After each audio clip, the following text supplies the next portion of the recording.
Hello and welcome along to Mondo Chalavet Movies. My name is John, and this video is going to be what I picked up in HMV the other day. Now before I get into that, I just want to talk a little bit about my shelves. I'm going to have a little bit of an update here. So on shelf 2 over there, I'm going to recreate this part of my shelves from here to here, which is about a 6-foot span. So as you can see, my shelves over here are currently full and they are brim over the top there, so I've really got to get a wriggle on with these shelves. Now what I'm going to do is I'm going to recreate this whole thing, so really from here you've got, this is 6 foot actually here, so I'm going to everything here is going to be taken over by the same shelving that's behind us. And recently I've obviously been emptying out the drawers and everything. I'm going to put away in boxes and going to find some homes for these and sell this furniture. So that's my first protocol, but I know I'm going to go for a 6 foot by 8 foot shelf. So when I was clearing that writing desk out, I found this. Now I was hoping I was going to find my book of video cards. I didn't, but I did find a video card. So this will go with my other ones. This shop actually is still there. It's still a corner shop, and this was one of the ones where I used to go to and used to say, as well as the video shops, some ones used to go to the newsagents to get yourself, I don't know, cigarettes or whatever you used to do, and you could get yourself a video out as well. And this one, I don't think I went to this one very often, but I can't believe that I actually kept this card. So the good thing about this shop is it's actually still there. So if this shop is called News Force after 30 years, it would be brilliant to see. You can be actually seeing the shop as it was back in the 80s, because that part of Whitley Bay hasn't changed that much. So after finding this, I also found these. Does anyone remember these? Magic Eye pictures. You would stare at these Magic Eye pictures and you would go cross-eyed to see if you could see what was in them. On this one, there's a wolf howling. That's what you're meant to see. On this one is somebody sitting on the toilet. And this one is somebody having a hand gesture on here. Now, I was looking at them actually, and I didn't get them this time round, but I do remember back in the day when I used to look at these things, I used to get books and everything, and I'm sure there was some, as everything happens, when you do something, something goes wrong, and I think people were getting problems with their eyes from staring at these pictures. It was a big thing in the 80s, so can anybody remember them? And also a trip down memory lane. There might be some people on here that don't even remember these things. There is a £1 note, a little bit ripped, and these aren't legal tender anymore, but that was what used to hand in for you instead of your pound coin. As you can see, it's paper, it's not plastic. Wow. There is a £5 note, and I think the old money was the best money. It's obviously a lot bigger than the money you get now. And this note here didn't belong to me. It's not something that I remember, and so don't go saying it was one of my notes. Is a 10 shilling note. I remember this belonged to my gran and granddad, who actually this bureau belonged to them. So that's it's amazing to think that this thing, I don't even know how much this would have equated to in modern day money that was sitting on this note that probably forgot all about. I don't know if it was big bucks, but it might have been. So that's a little bit of a nostalgia trip for you. And also I got a comment on my shelves from a great channel, Blujustin. Now Justin said that quite rightly that he has sort of used up most of his real estate space on his shelves, or his shelves in his house. And he's having to think of sort of ingenious ways to sort of steal some more space from here, there and everywhere, how many times we've been there. And currently I'm hoping that shelf 2 will accommodate everything else I'm going to do, and then when I get that filled, it's going to have to be a case of culling, and well, hopefully that'll be a couple of years away. So it was a great comment of Justin, and I urge you to check his channel out there. So Justin was saying quite rightly that the main part of these shelf things is planning, forward planning. I think I planned those out quite well, but there's a few things I would do differently on shelf 2, so I'll put them right and I'll make sure the shelf 2 is the best it can be, because really you only get one shot at it. Now there's a few times when I'm thinking, am I going to go just for pure Blu-rays on that wall so I can get the maximum shelf space, or do I need to put the special editions into there and make some kind of so on to accommodate them, like the biggest special edition? But the fact is I'm going to lose prime real estate if I can fit more Blu-rays in there. So anyway, it's all up in the air, and I think that if anyone is going to start doing shelves, take a bit of time out to think about what you're going to do with a shelf. I know Justin has said that he's really trying to prepare for to get the best utilisation of the space in his house. I think the best example of that Justin mentioned as well is Kermit Ghost's amazing space that he's created with his shelves. He's got brilliant shelves, and he's also got the sort of the ideal thing that you would like in your house, to have a full room transported into this shelf fantasy. But so yeah, it was a great comment of Justin, so please get across to his channel. That's Blujustin. So on Saturday, me and the Debs went to the town, and I went to look in their HMV. I wasn't able to get too much footage because the shop was really busy, but I did get a little bit of footage. So keep on watching the video because there's a nice little surprise on there. And also the song playing behind the video is the Mondo Chelovek song, War and Peace Battles Bottles.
So I'm in Newcastle, just outside HMV. I've just been buying a few things. I've left the Debs in there because, you know, she's minding the fort. Because, weirdly enough, guess what I've just bumped into? Mr. John Hall. Nice to see you again. Yeah, but we're all doing well. Yeah, it's, I must admit I got surprised when I walked the HMV and I saw somebody who looks, you know, suspiciously like Deborah. Hello, Deborah, you know, and then it was strange because she wasn't shoplifting for once, because you know she likes to shoplift. Oh, all right. Bit of a sideline. All right. She never shoplifts the stuff I want though. But yeah, so no, it was good to see you, John. Good to see you too, mate. I hope you're yeah, it's always nice surprise and all you're doing well. To be honest though, in all the 30 years I've known you, I've hardly ever bumped into you in HMV. You think I'll bump you all the time, won't you? Yes, well, maybe you will now. Maybe you will. Okay, so anyway, back to whatever video this is coming off. But take care, all the best. Yeah, see you later, John. Hope to see you soon. Take care now. So it's great to see John in HMV, and I think it's so weird the fact that we live so close to each other and we have never been to HMV but a handful of times. So we did have a great chat. We'll sort of browse through the shelves together, and I hope that happens a lot more. And also as well, obviously he's going to be back on the channel very soon. So great to see John. So what did I get? So I've been looking at this franchise for quite a while, so I finally bit the bullet and I bought the Poltergeist collection. Now, I'm a big fan of these movies to a certain extent. I think Poltergeist is an absolute classic. And a lot of people forget that it was directed by Tobe Hooper as well, director of Texas Chainsaw Massacre. And he was given a lot of money to do this movie, and it was sort of co-produced by Steven Spielberg as well. So it was a big movie, and I think that Poltergeist still actually is quite a scary movie. And it's such a shame that Heather O'Rourke, who starred in this, died at the age of 12. I remember when that happened, and it was just sort of, you couldn't believe that somebody so young had died of a heart attack. And obviously there was a lot of talk about the fact that if she was in this film, she died of a heart attack during the film. It didn't happen like that. She had a lot of unfortunate health problems that were misdiagnosed, and it led to her untimely death, which was a massive shame. And I think she could have gone on to be such a great star in her own right. And she's very unforgettable in the role of Carol Ann. Now, I have got Poltergeist on Blu-ray, but I really want to see Poltergeist 2, because I remember thinking that was one of the best films I'd seen back in the day. Remember when we got out the video library, for some reason, Poltergeist 2 always looked spectacular on VHS, for whatever reason that was. I'm a big fan of 1 and 2, not so much 3. I know that there's a lot of problems in there. I know she died kind of during the making of it, and it had to use sort of doubles, and they had to change sort of the actual storyline to accommodate that. So unfortunately it wasn't the movie they were trying to make, sadly. But this character here is one of the ones that I want to revisit. This priest is so creepy. It was one of the standouts of this whole franchise, and I think that this was a great part. And I do remember when I watched it, I used to think, God, he creeps me out. And I wouldn't say I was very young when I watched it. I must have been about 15, but it was a sort of spooky franchise, and one that I think that a lot of people maybe kind of forget. And this collection came out very under the radar. I remember seeing it and thinking, well, when did that come out? But I'm excited to visit these again. I haven't seen them for a long time, but I know they are really well made films. That's the Poltergeist collection. Next up, I got Lady Street Fighter. Now, I remember when I saw effects on the shelves, this cover really got us. And I've got to say, I was a little bit let down by this movie. It's all right. I need to revisit it, but I don't think it was anything as good as I thought it was going to be from the cover. But I need to get back to this one. Now, this one here, I didn't really know. I thought it was some kind of martial arts movie. I just sort of glanced at it when I first saw it. But after a really good comment from the channel Film Wolf, who fortunately doesn't have any videos on, I would have given him a big shout out. But I think he's always commenting on my videos, and he left a great comment on my last video about what this movie is about. So I'll read that comment out. I don't think I could explain this movie in any better way. So Film Wolf said, Lady Street Fighter is cinematic insanity, glorious grindhouse drive-in movie trash. A film that forgot a plot, but it did remember 1. A 70s strip bar complete with strippers. 2. Main actress doing something with a celery stick in a gold lame Susie Quattro style jumpsuit at some sort of champagne toga party orgy. 3. Weird ass German accent on main character Linda Allen. 4. The most blatant rip-off of the theme from The Good, the Bad and the Ugly by Maestro Ennio Morricone, but played on a synthesizer. That's just some of the highlights. I suggest you go back for it. Well, I did go back for it, Film Wolf. And yeah, it is exactly what he said it is. And after that, I mean, I got it. And after seeing that comment and thought, right, this is one I definitely need to get. So this line is kind of shaping up to be quite an interesting line. There's definitely more coming out this month. I think there's 2 or 3 coming out this month, and they all look good. The only downside is it doesn't have reversible art, but you know, it's not going to be the end of the world. It does have a booklet in here, and also it has the sequel to Lady Street Fighter actually on this disc, so we get 2 movies for the price of 1. Now, getting back to the transfer on here was of a 4K master. The transfer on here is on a 2K master.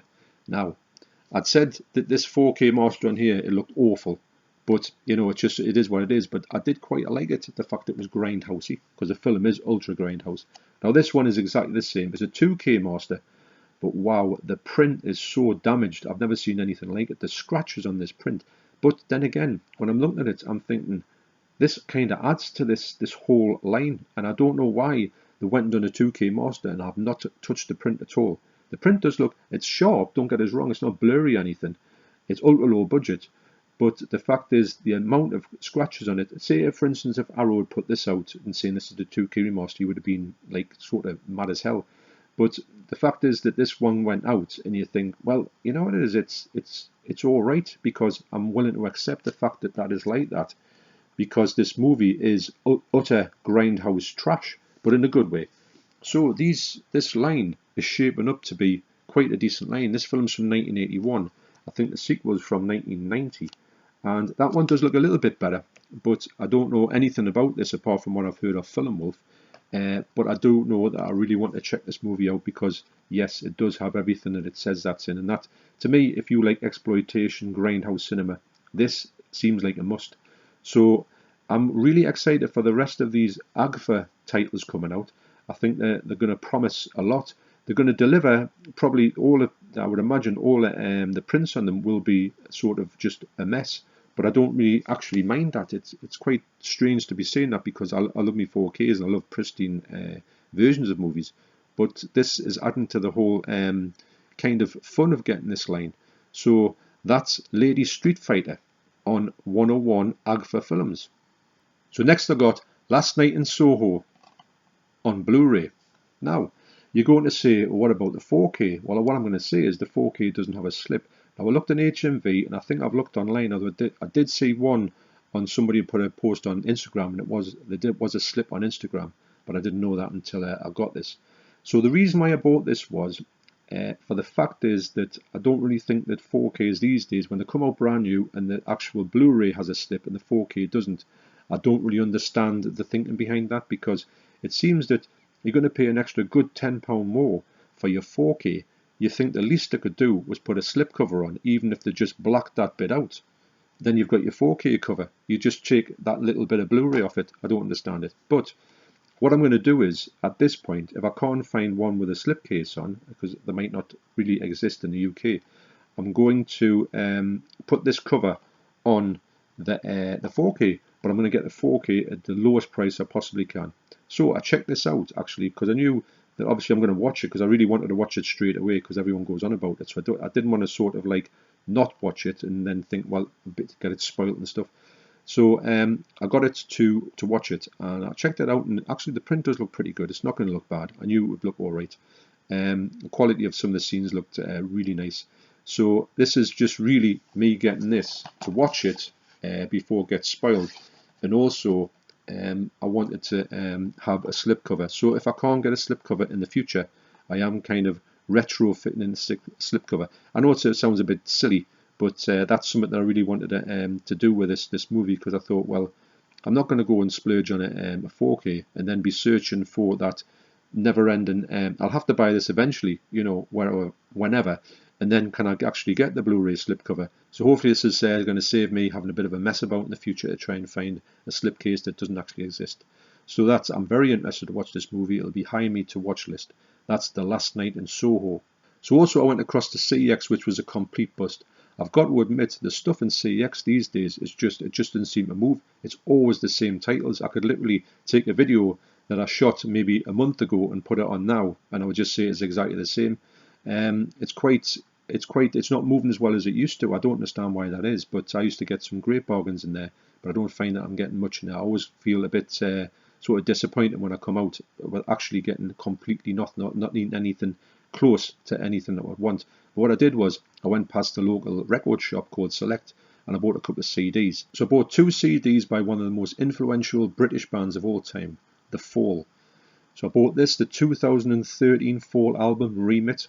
Now, there is a sort of a joke that you would say, if you asked anybody at the time in Manchester, the chances are the person who stopped would have been in The Fall, because they must have had about 100 members in this band over time. But weirdly enough, at this point, from about 2008 onwards, the band was pretty stable. All the members were the same members, which never was unheard of in the Fall history. Usually you've got like a completely different band for the next album. What Marty Smith, the singer, used to do was he used to sort of sicken everybody in the band, because he used to be a bit of a megalomaniac, ordering people about and telling them what to do. Plus he was a heavy drinker. And what he would say was he would upset that many of them would just walk away the whole lot, and he would just go and like get people in the pub and say, do you want to be in my band? So that's how he used to form another band. But this band here was a solid band. And because they all marched to the beat of his drum, I think that's why he kept them in. So that's the 2013 album Remit. Also I got, and that was £2, wow, brand new. And also I got the last Fall album, which was New Facts Emerge. Now this album here is, it's a good album, don't get us wrong. I like all the Fall albums to a certain extent. Some of them are a bit like wow. But this one here, Marty Smith, like I say, he was a big drinker. He literally slurs his way through this whole album, and you've never heard anything like it, but I still can't take anything away from the fact he was a genius. His lyrics are some of the best lyrics I've ever heard in my life. Like I say, he was highly influential through the whole like post-punk period. So I was so happy to pick them up for £4 brand new. So that's The Fall. So lastly, I'd like to talk a little bit more about the amazing Arrow release, Don't Go in the House. Now, this release is spectacular, and I urge anybody who wants to get this release, try and get the one from the Arrow store, which is this one. You get this cover on, and I know a lot of people who have looked on my video have said they have cancelled their order and went and ordered this limited edition one from the Arrow website. That's the only way you can get it. And I would urge, if you want to get one, act quickly, because I think people are starting to get turned on to this one, and maybe it won't last forever. So the best thing about it is, or one of the great things about it is, this disc 3 here, which I've been talking about in the comments. I talked about it with John as well. The disc 3 is a limited nasty edition exclusive.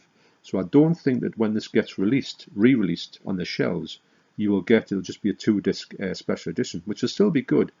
But this one here, I'll read out what it's got on it if I can see it.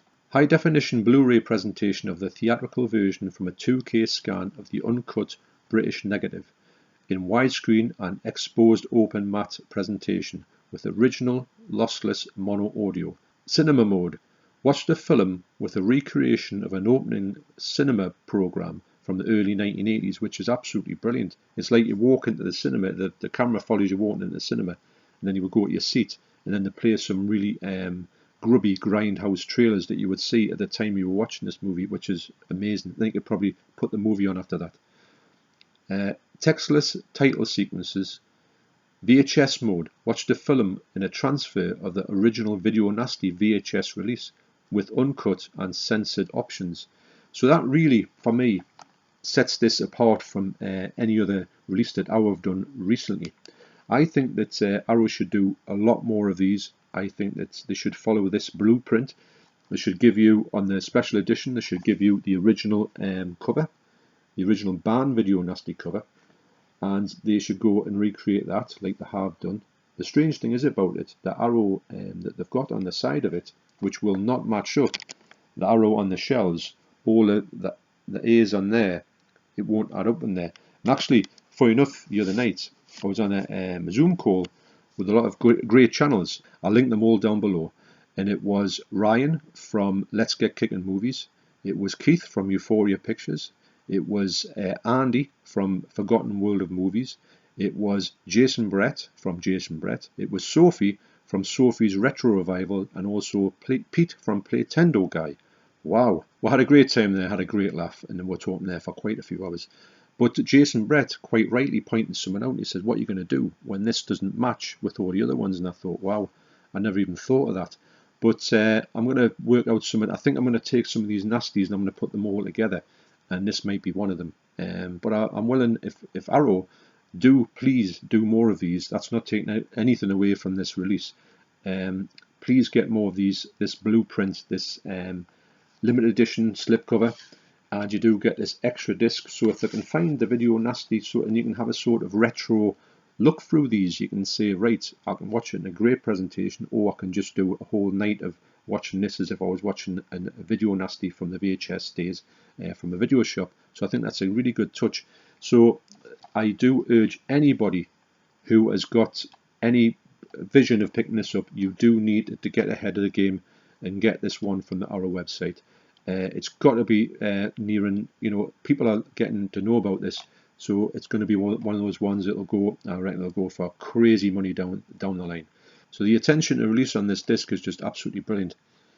You get all these, it's just things that you would always see in the video shop, and it's just great to see something. It's like a time capsule, this, and I really hope that Arrow and other companies do this type of release.